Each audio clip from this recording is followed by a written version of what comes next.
Is this thing on? Hello and welcome back to my YouTube channel. In today's Let's Discuss, we're going to be doing a video where I'm just going to kind of give you guys, like, I think I've called it my top 10, but this is going to be like my top 10 probably most played albums so far, like songs that or albums that I have got a connection to for a particular reason, that I've listened to a lot, and it's, just got a bit of a connection with me to help you guys kind of understand my music taste a little bit better, even after the 100 plus videos that I have already done on this channel. So what I will probably do here is I think I'm going to go from 10 to 1. So, on God, motherfucking every time I start a video, someone knocks on my door or stands outside my door talking.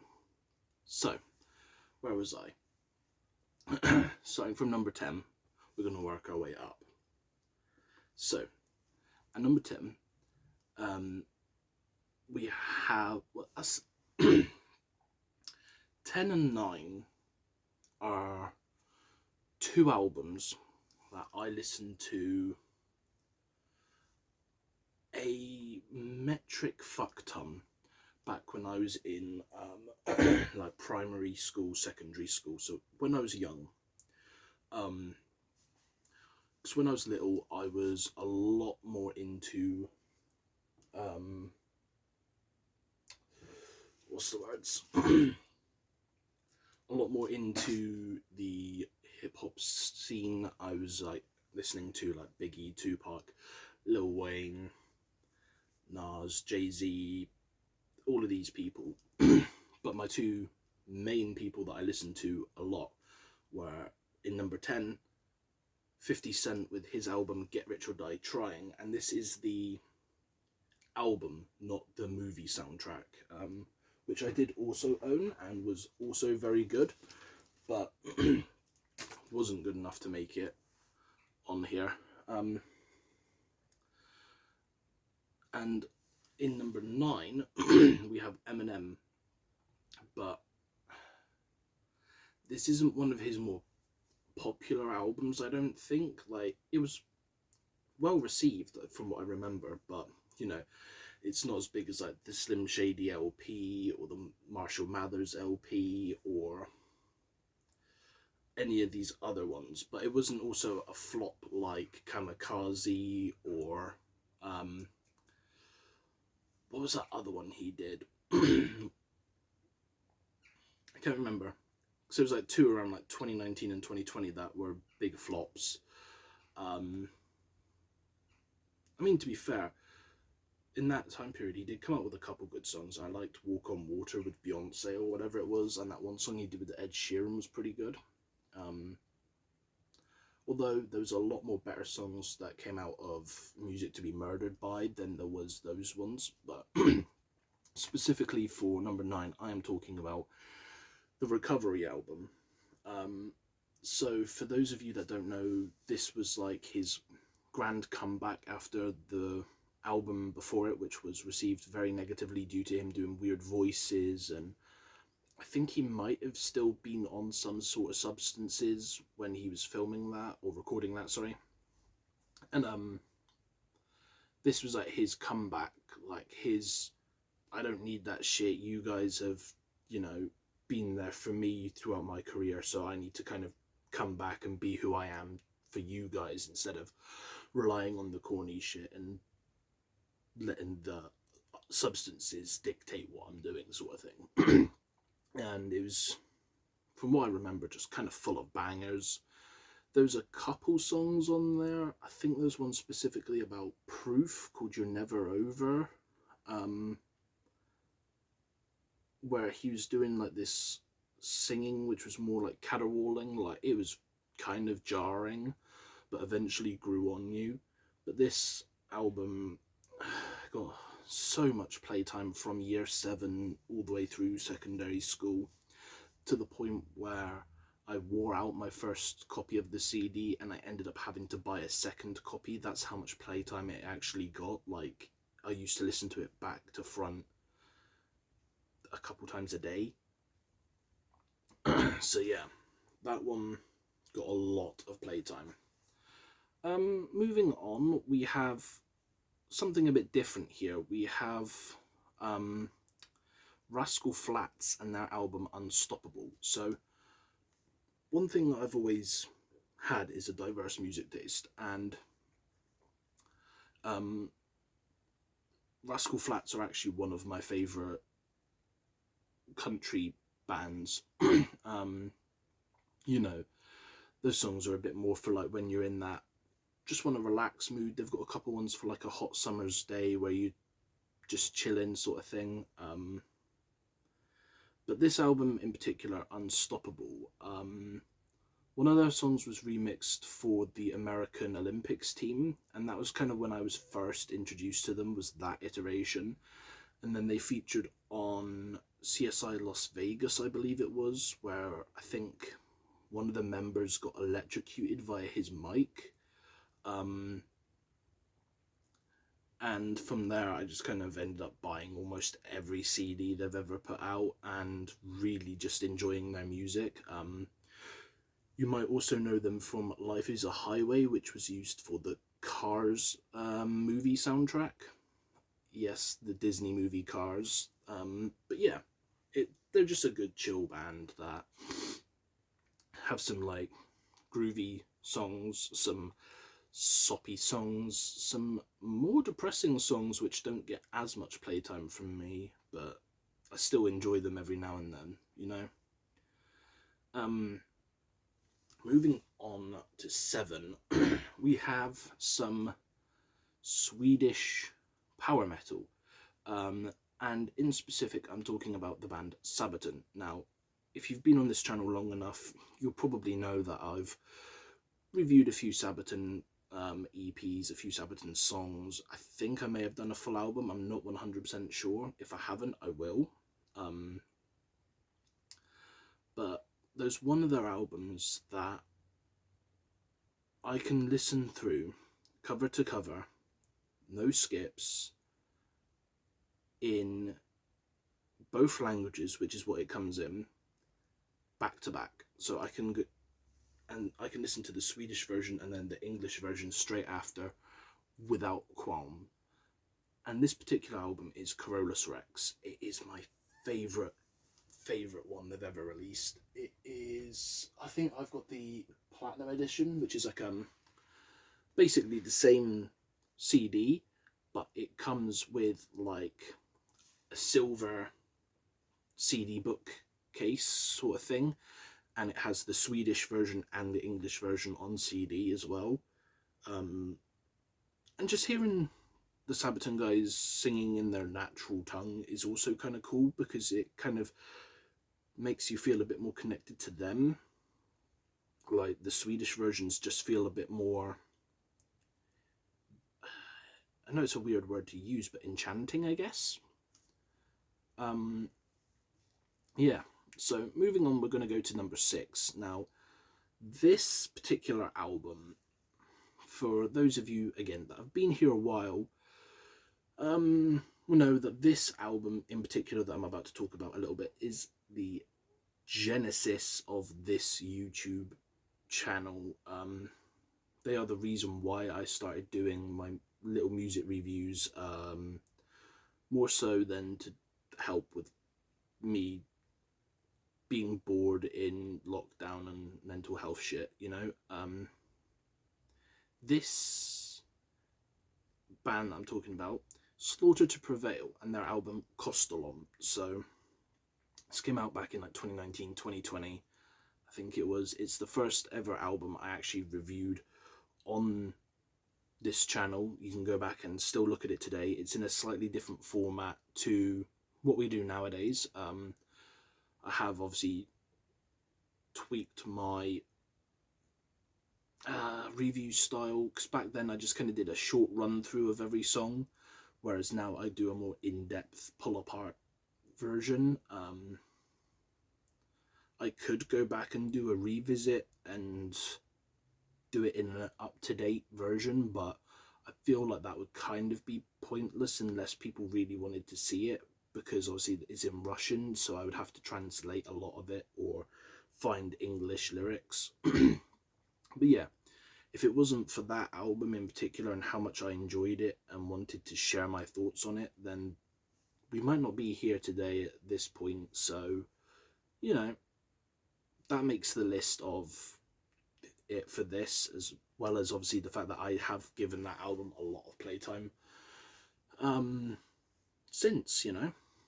Moving on, we have not track 5, I'm so used to saying that. We have album 5, and this is the band North Lane. I was stuck between several albums because a lot of the North Lane albums just kind of sit in a sweet spot for me where, like,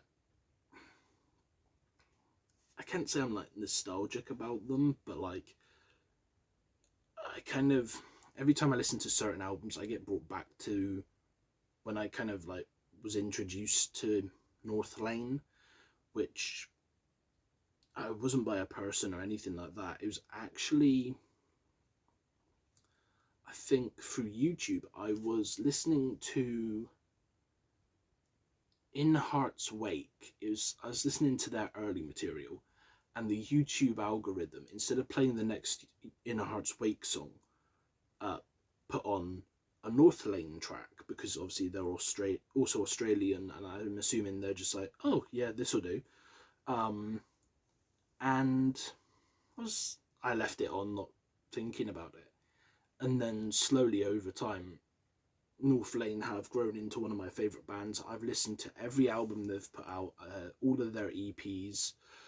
You know, some of them aren't my favourite. Their newer stuff can be a tad hit and miss, but it eventually grows on you if you don't like it, I've found. But this particular album is Mesmer. It is, from cover to cover, just such a solid album. The artwork is awesome. It's just something about this album just sits so right with me. From the way that it's like laid out, the tracks flow so seamlessly. It is like a masterpiece of an album, like a proper, this is how you do it sort of thing. So we're into the top 4. Number 4, we have Bring Me the Horizon, Sempiternal. Now, most people would probably say this when they're in the rock metal communities. It was a big point for Bring Me the Horizon, but it was also a big point in my music journey where I was just getting into rock, metal, and like the heavier stuff. Back when this dropped, and my friend got me into Black Veil Brides and these guys at the same time, roughly. And I remember she was like, more so, you'll like these guys, check out this album. And this is what kind of kicked me off. Like, if it wasn't for Bring Me the Horizon, Sempiternal, I wouldn't be listening to Sabaton, Slaughter to Prevail, North Lane. You know, the people in my 1, 2, and 3 spot. I wouldn't be listening to Lorna Shore, fucking, you know, Motionless in White and stuff like this. And I probably wouldn't have half of these posters on my wall. And like I say, you can see there. Sorry, there. Fucking finger. There. It's hard because this is mirrored, you know. A big Bring Me the Horizon poster. That's probably one of the few big posters that's been up on my wall without having been changed. Because these two, that used to be Lil Wayne and Biggie. So, moving on, we'll have track, or not track, come on, get your shit together, man. Album 3. This is a band that I only really discovered in the last few years, but has quickly become one that me and my sister both really like, and this is Volbeat with their album Seal the Deal and Let's Boogie. So, back when I used to collect Kerrang magazines, I would always see the name Volbeat, Volbeat, Volbeat, and I was like looking at their style, and I was like, doesn't look like my cup of tea. Nah, not the sort of thing I'd listen to. And then one day, I just turned around and said, hey Alexa, play Volbeat. I was looking for something different to listen to, and this name was sticking out, and I was like, just play it. And the first song she played was one of the songs off of this album. I can't remember specifically, but by God, did it stand out to me. The bluesiness, the jazziness, the like old school nature, the vocals, the swinging like feeling with the like little metal influences, and it felt so old but so new. It was like I was fucking transported back in time, and I was like, shit, okay, I should have been listening to this for a lot longer than I have been. Since then I've gone back, listened to all of their stuff. I'm waiting for new stuff. One of the members has been working on his side project as in hell, but also has had like vocal surgery as well, so there's stuff going on there. But Volbeat is just such a feel-good band, like, yeah, it's weird. It's not, it's something you can't explain without someone hearing it for themselves, Okay, so we're going to the final two albums here. Sorry, two, whatever. Yeah. We've got in second place, We Butter the Bread with Butter's Wundergeil. So, one thing about me is I am very partial to metal in a different language. Like, I like Slaughter, Russian, We Butter the Bread with Butter, German,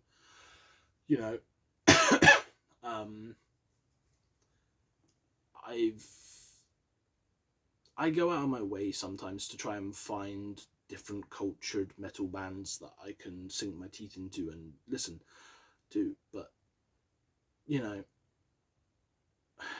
Butter the Bread with Butter is such a unique band. That's the only way I can describe these fuckers.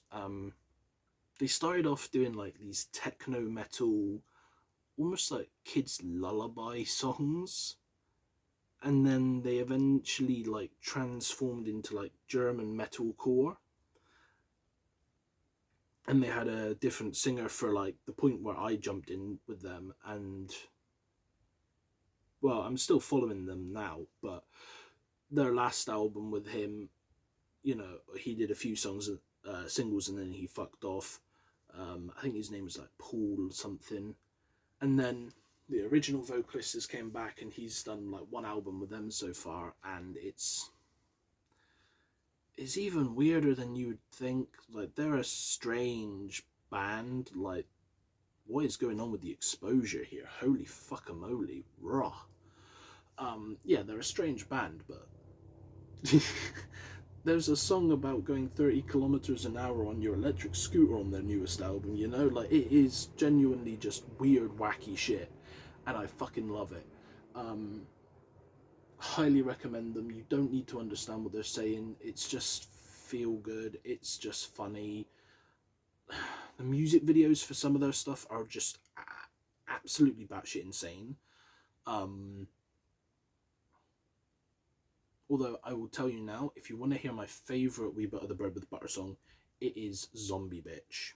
So that is my favourite track, especially off of Wundergeil.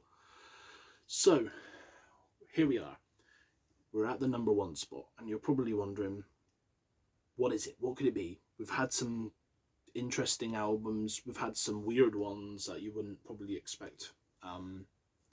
Is it metal? Is it rock? Is it rap? Is it country? Is it something completely different that he's not had on here yet? Well, No, it is metal. And this is Amity Affliction and their album Let the Ocean Take Me. This album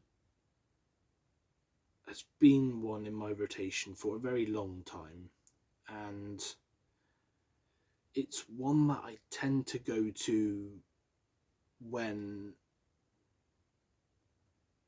I'm in my own head. I don't know why, but Amity Affliction are like the band I put on when I'm stuck in here, you know, like just something about their lyrics, the way that they produce their music, the guys in the band a lot as well. Everything about it is just, it helps pull me back out of where I'm going, if that makes sense.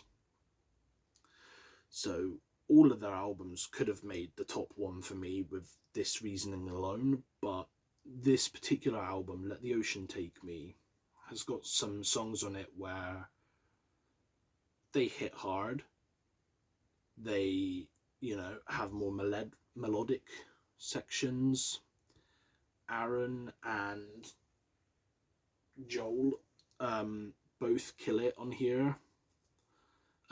If you're wondering why I just look behind me, I do have a little poster around there of Joel. But yeah, so highly recommend it. One of their songs, I think it's called Pittsburgh, does have references to cancer, so if that is a sensitive topic for you, just be warned. I mean, it's a topic that's, you know, very close to me, but it's not offensive. Yeah, I'm not sure how to describe it. Yeah, but there's a lot of reasons, like I said, why these guys, specifically this album, have made my top spot. And, you know, this is just kind of like where it sits for now. Obviously, we're only in 2024. Within the coming years, this top 10 could be completely different. So I might end up doing another iteration of this video a couple months down the line, a couple years down the line. If I'm still going, we will see. So with that said, let me know your thoughts in the comment section below. Have you listened to any of these albums? Are you going to listen to any of these albums? Shit, if you want to give me your top 10s, you know, feel welcome to in the comments, and maybe I'll go and listen to some of the albums that maybe you will recommend that I haven't heard, or, you know, don't know as well. But yeah, I highly recommend, if you've not listened to some of these albums, going and doing so for yourself. You never know, you might find yourself a new favourite song, a new favourite band, a new favourite album. Who knows? That's the beauty of this thing, you know.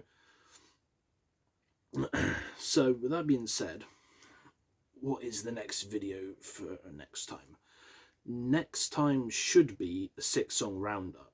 I still need to get my list off of the people that were making it for me, because this was kind of like a collaboration piece. But I've got 2 weeks from now till the video needs to be out, and I still don't have it. So yeah, I'm going to see if I can get that. If not, I will quickly whip up one myself. It's might have one that I can pull up from a couple months time. Yeah, I've got episode 29 I could repurpose into 28.